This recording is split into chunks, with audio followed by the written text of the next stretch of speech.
Hello and welcome back to the another video. मेरा नाम है आकाश। आप देख रहे हैं निफ्टी एक्सप्रेस। मैं यहाँ पे डेली मार्केट प्रेडिक्शन की वीडियोस अपलोड करता हूँ और ये पता लगाने की कोशिश करता हूँ कि कल के दिन निफ्टी बैंक निफ्टी में क्या हो सकता है। देखो, जो भी मैं लेवल्स डिफाइन करके देता हूँ वो कोई नॉर्मल लेवल्स नहीं है, वो वॉल्यूम बेस्ड लेवल्स हैं। ऐसे लेवल्स जहाँ पर बिग वॉल्यूम ट्रेड कर रही है, जैसे कि FII, DII, insurance and mutual fund. जिस भी पर्टिकुलर जगह पे वो ट्रेड कर रहे हैं, मैं वो लेवल्स डिफाइन करके देता हूँ और आपको मार्क करके देता हूँ कि आपको कल के दिन कैसे ट्रेड करना है। मैं आपको ये भी बताता हूँ कि कैसे एंट्री लेनी है, आपको कैसे एग्जिट लेनी है, कहाँ पे आपका स्टॉप लॉस होना चाहिए और क्या आपका टारगेट होना चाहिए। देखो, आप लोगों को सबसे पहले मैं एक चीज़ दिखाता हूँ। आइए चलते हैं स्क्रीन पर। देखो, आप स्क्रीन पर देख पा रहे होगे, ये कुछ लेवल्स हैं। ये ऐसी जगह है, ये ऐसे लेवल्स हैं। ये देखो हाईलाइटेड एरिया, ये मैक्सिमम वॉल्यूम यहाँ पे ट्रेड कर रही है। ये कल की वॉल्यूम, ये आज की वॉल्यूम। अब इन लेवल्स को देख के मैं ये पता लगाने की कोशिश करता हूँ कि कल के दिन क्या हो सकता है, कहाँ पे अगर पर्टिकुलर वॉल्यूम ट्रेड कर रही है तो किन लेवल्स के ऊपर निफ्टी अगर ऊपर जाए तो वहां से अच्छी मूवमेंट मिले, या कहाँ से वो नीचे की तरफ टूटे तो वहां से हमें ब्रेकडाउन मिले। इसी के अकॉर्डिंग मैं उसको एनालाइज करके आप लोगों को लेवल्स मार्क करके देता हूँ कुछ इस तरह। ये कुछ लेवल्स थे जो मैंने आपको मार्क करके दिए थे, आप कल की वीडियो में देख भी सकते हो। देखो, ये वीडियो है, मेरा यूट्यूब चैनल है, इस पर मैंने कल के दिन वीडियो अपलोड करी थी। निफ्टी प्रेडिक्शन फॉर 3 जून, मतलब कि आज। ये कुछ लेवल्स थे, आप इनको ध्यान से देखिए। इस वीडियो में मैंने प्रॉपर बताया था कि कहाँ पे आपको एंट्री लेनी है, कहाँ पे आपको एग्जिट लेनी है, क्या आपके लेवल्स हैं, क्या आपके ब्रेकडाउन जोन हो सकते हैं, क्या आपके ब्रेकआउट जोन हो सकते हैं। उसी हिसाब से आज निफ्टी कैसे रिएक्ट कर रहा है वो भी देख लेते हैं। आज के दिन अगर चार्ट पे चले, देखो सेम लेवल्स हैं, मैंने मार्क करके रखे हैं ऑलरेडी। देखो, निफ्टी आज यहाँ से ओपन हुआ 9:15 कैंडल, और एग्जैक्ट उसी जगह पे सपोर्ट लेता है जहाँ पर मैक्सिमम वॉल्यूम ट्रेड कर रही थी, जो कि मैंने आपको ये दिखाया था। ठीक है। अब इसी जगह से सपोर्ट लेके बार बार क्यों ऊपर उठ रहा है और उसी जगह पे क्यों रेसिस्टेंस ले रहा है, कुछ इसका मतलब है। देखो, इस जगह पे भी वही रेसिस्टेंस लिया, यहाँ पे भी उसने वही रेसिस्टेंस लिया, क्योंकि देखो, जहाँ पे वॉल्यूम ट्रेड कर रही होगी ना, हैवी वॉल्यूम्स, वहीं पे ही मार्केट रिएक्ट करता है। आप चाहे, एक होता है ना कि OI डाटा देख लेते हैं कुछ लोग, यहाँ पे इतने पुट राइटर हैं, यहाँ पे इतने कॉल राइटर बैठे हैं, तो वो देखो पब्लिकली वो अवेलेबल है, तो आपको, तो आपके जैसे बहुत सारे लोग हैं जो ये सब पहले से जानते हैं, और जो भी सब कुछ लोग पहले से जानते हैं ना, वो मार्केट में काम नहीं करता। मार्केट में कुछ ऐसी चीजें काम करती हैं जो बहुत कम लोगों को पता है या पता ही नहीं है। ये उनमें से वही एक चीज है। देखो, मैक्सिमम वॉल्यूम जहाँ पे ट्रेड कर रही है, ये वो लेवल बताता है, और उसी के अकॉर्डिंग मैंने आपको ये लेवल्स मार्क करके दिए थे। ठीक है, अब आ जाते हैं कल के एनालिसिस पे कि कल के दिन क्या हो सकता है। आइए जानने की कोशिश करते हैं। पहले मैं सारी ड्राइंग रिमूव कर देता हूँ, उसके बाद मैं आपको लेवल्स मार्क करके देता हूँ आज की वॉल्यूम के अकॉर्डिंग। देखो, छोटे टाइम फ्रेम पे आने से पहले हमें बड़े टाइम फ्रेम को एनालाइज करना पड़ेगा। मैं आपको एक चीज़ दिखाता हूँ, कल के दिन मैंने क्या बोला था। देखो, एक आपको मैं छोटी सी क्लिप दिखाता हूँ, ध्यान से सुनना। इस महीने का CPR ये अभी पतला है काफ़ी, और इसने आज एग्जैक्टली इस जगह से ही सपोर्ट लिया है। आप देखो, इसको मैं जूम कर देता हूँ, यहीं से सपोर्ट लेके ही वापस आया, देखो। ठीक है, तो ये कुछ चीजें हैं जो मार्केट में काम करती है, आपको बस ये ढूंढना होता है कि देखो, मैंने इसमें कहा कि जो CPR है, जो कि ये है, देखो, ये CPR है, ये जो दिख रहा है ना आपको। और देखो, कल के दिन यहाँ पे एग्जैक्ट इस जगह पे सपोर्ट लिया था। आज अगेन मैंने आपको बोला भी था कि अगर 20 SMA के नीचे अगर इसको जाना है तो इसको 2 दिन क्लोज करना पड़ेगा 20 SMA के नीचे। कल के दिन ये 20 SMA के ऊपर क्लोज किया, आज के दिन ये पहली कैंडल इसकी अगर हम मानेंगे तो पहली कैंडल 20 SMA के नीचे जा रही है, लेकिन ये एग्जैक्ट उसी जगह सपोर्ट ले रहा है जहाँ पे कल सपोर्ट लेके ऊपर गया था। तो यहाँ से नीचे गिरने के चांसेस अभी नहीं है, क्योंकि यहाँ मल्टीपल सपोर्ट्स हैं, एक, दो, और तीसरा CPR। ठीक है, CPR है, ये अच्छा सपोर्ट है निफ्टी का। ये तो हो गया बड़ा टाइम फ्रेम। अगर इससे भी बड़ा टाइम फ्रेम देखें, वीकली टाइम फ्रेम, तो वीकली भी यहाँ सपोर्ट है। यहाँ से ज़रूर ऊपर जाने की कोशिश करेगा। 24,490, 24,500 का लेवल यहाँ मार्क कर लेते हैं हम। ये लेवल बहुत अच्छा सपोर्ट है, नंबर 1। अगर इससे भी नीचे जाने की कोशिश करें तो इसके नीचे क्या सपोर्ट हो सकता है, हम वो जानने की कोशिश करते हैं। सेकंड सपोर्ट इज 24,397, 24,400 मान लेते हैं। ये आपके दो सपोर्ट हैं जो कल यहाँ से निफ्टी रिवर्स हो सकता है। ठीक है, अब आते हैं ऊपर की तरफ, यानी कि रेजिस्टेंस खोजते हैं। अब आते हैं हम वॉल्यूम पे, कि वॉल्यूम कैसे रिएक्ट कर रही है, वो मैं आपको एनालाइज करके आपको मार्क करके देता हूँ अभी। एक तो ये जोन आपका अच्छा रेजिस्टेंस है, और सेकंड, देखो ये कुछ लेवल्स हैं, यहाँ पर बड़ा टाइम फ्रेम, वॉल्यूम, और सपोर्ट, रेसिस्टेंस, प्राइस एक्शन, इन सबको मिला जुला के मैंने कुछ लेवल्स आपके लिए मार्क करके दिए हैं, ये कल के दिन आपके काम आएंगे। ठीक है, अब ये जानते हैं कि आपको एंट्री एग्जिट और स्टॉप लॉस कैसे मेंटेन करना है।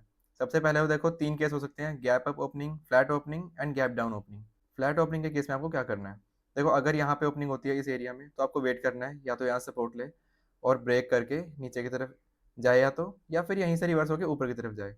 अगर तो यहाँ फ्लैट एरिया में ओपनिंग होने के बाद यहाँ सपोर्ट लेता है और नेक्स्ट कैंडल उसका हाई ब्रेक करती है, तो आपको टारगेट ये मानना है, ये वाला एरिया। देखो, अगर यहाँ सपोर्ट लेके अगली कैंडल वहाँ से उसका हाई ब्रेक करती है, तो आपका नेक्स्ट टारगेट क्या हो सकता है? ये एरिया। ठीक है, ये एरिया आपका एज अ रेसिस्टेंस काम करेगा, यहाँ के लिए आप जा सकते हो अगर बाय करते हो। बट अगर यहाँ से ओपनिंग होने के बाद इस लेवल को ब्रेक करने लगे नीचे की तरफ से, तो आप यहाँ तक भी ट्रेड कर सकते हो। ये एक छोटा सा एरिया होगा, लेकिन ये आपके काम आएगा। ये देखो, दो सपोर्ट लेवल है यहाँ पे, चार्ट ही ऐसा बना है, तो क्या कर सकते हैं। ठीक है, ये कुछ लेवल्स हैं जो आपके सपोर्ट के लिए काम आएंगे, रेसिस्टेंस है। अगर यहाँ से ही गैप अप ओपनिंग हो जाती है, सेकंड केस, अगर गैप अप ओपनिंग होती है इस पर्टिकुलर एरिया में, तो आपको थोड़ा सा वेट करना है, या तो यहाँ तक हाई पे जाए, हाई पे जाने के बाद या तो यहाँ से रिवर्स हो या यहाँ से ब्रेकआउट दे। अगर ब्रेकआउट दे तो आपकी नेक्स्ट कैंडल पे आपको बाय करना है और यहाँ के लिए आपको टारगेट रखना है। ठीक है, और स्टॉप लॉस आपको क्या करना है? अगर यहाँ से ब्रेक करती है कैंडल, तो आपको स्टॉप लॉस रखना है पहली कैंडल का लो एंड ये लेवल। इस कैंडल का जो मार्क कर देता हूँ मैं आपको इसको अलग कलर से। ठीक है, आपको इस लेवल को ध्यान में रखना है। अगर यहाँ से ओपनिंग गैप अप ओपनिंग होती है, तो आपको यहाँ पे या तो यहाँ से रिवर्स हो या तो यहाँ से ब्रेकआउट हो। अगर रिवर्स होता है, अगर यहाँ से रिवर्स होता है, तो आपको सिंपल सिंपल सेल ट्रेड लेना है। इस लेवल को ध्यान नहीं रखना है, इसको मैं डिलीट कर देता हूँ, आप ऐसे मार्क कर लेना। ठीक है, गैप अप ओपनिंग होने के बाद यहाँ से रिवर्स करता है, तो आपको सेल लेना है, टारगेट आपका ये होगा। अगर आप गैप अप ओपनिंग होती है, गैप अप ओपनिंग के बाद आपको वेट करना है, या तो ब्रेकआउट हो या यहाँ से रिवर्स करे। अगर रिवर्स करता है, तो आपको यहाँ से यहाँ पे एक हर्डल देखने को मिलेगा और उसके बाद वो नीचे जा सकता है। और ठीक है, और हो गया थर्ड केस। अगर गैप डाउन ओपनिंग होती है, गैप डाउन ओपनिंग होने के बाद या तो इस पर्टिकुलर एरिया में वो ओपन होगा। अगर यहाँ पे ओपनिंग होती है, तो आपको वेट करना है, या तो यहाँ से रिवर्स हो, रिवर्स होने के बाद अगर ऊपर जाता है, नेक्स्ट कैंडल पे आपको बाय करना है। और अगर यहाँ से ओपन होने के बाद ये ब्रेक डाउन यहाँ से मतलब नीचे की तरफ ब्रेक करता है, तो आपका नेक्स्ट टारगेट क्या होना चाहिए, वो मैं आपको मार्क करके दे देता हूँ। ये एरिया होगा आपका नेक्स्ट टारगेट, कंसोलिडेशन जोन। ठीक है, ये इतनी नीचे जाना नहीं चाहिए, क्योंकि मैंने आपको बताया बड़ा टाइम फ्रेम क्या कह रहा है। डे टाइम फ्रेम में देखो, एक तो वीकली सपोर्ट है यहाँ पर, वीकली सपोर्ट है आपको यहाँ पर। और उसके बाद अगर डे टाइम फ्रेम पे हम आते हैं, तो यहाँ पे आपको सीपीआर का सपोर्ट देखने को मिलेगा, जैसे कि ये। और नेक्स्ट आपको जो मैक्सिमम सपोर्ट है, वो ये वाला एरिया है, 24,500। ठीक है, तो मैं आपको यही समझाना चाहूँगा कि ज़्यादा नीचे के लिए आप नहीं जाइए, आप बाई की तरफ ध्यान दीजिए। अभी निफ्टी उतनी वीक, अभी इंडेक्स उतना वीक नहीं है, मार्केट ठीक है, तो कोई डरने की जरूरत नहीं है। अब आते हैं बैंक निफ्टी पे। ठीक है, ये मैंने कुछ लेवल्स मार्क करके दे दिए आपको, अब इसको मार्क कर लीजिए अपने सिस्टम में, और कल के दिन ही आपको काम आएंगे। ये कुछ लेवल्स हैं। ठीक है, इनको मार्क करने के बाद हम चलते हैं बैंक निफ्टी पे। देखो, मैंने आपको पहले भी बताया था कल की वीडियो में कि बैंक निफ्टी निफ्टी से ज़्यादा स्ट्रांग है।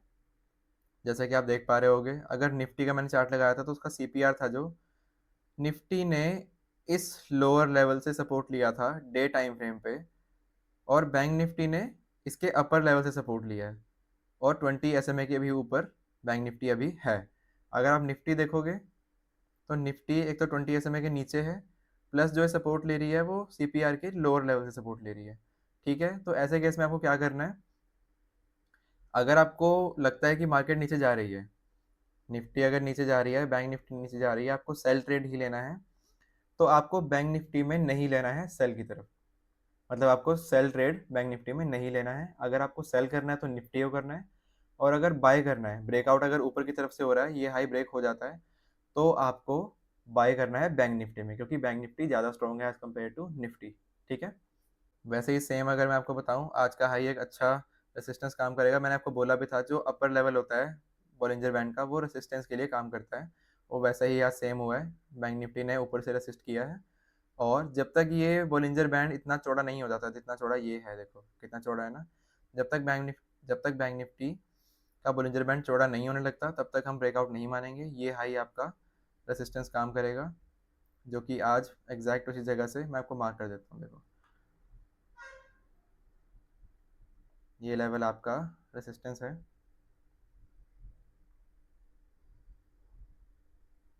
और यहाँ का हाई भी आपका आज एक अच्छा रेसिस्टेंस बन चुका है आज के दिन। जब तक ये लेवल ऊपर की तरफ नहीं टूटता तब तक कोई भी अच्छा मूव आने वाला नहीं है। फिलहाल के लिए आप वेट कीजिए। और मैं अगर इसका लोअर लेवल डिफाइन करके दूं आपको, तो लोअर लेवल है आपका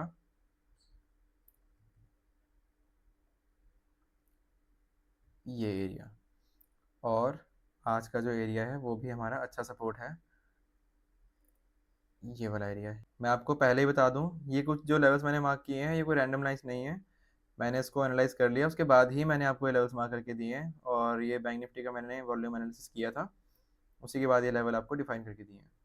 तो कल के दिन आपको ये काम आ सकते हैं बैंक निफ्टी में, ये आप मार्क कर लीजिए। और जैसे मैंने आपको निफ्टी का सेम बताया था वैसे ही आपको एंट्री एग्जिट और स्टॉप लॉस रखना है।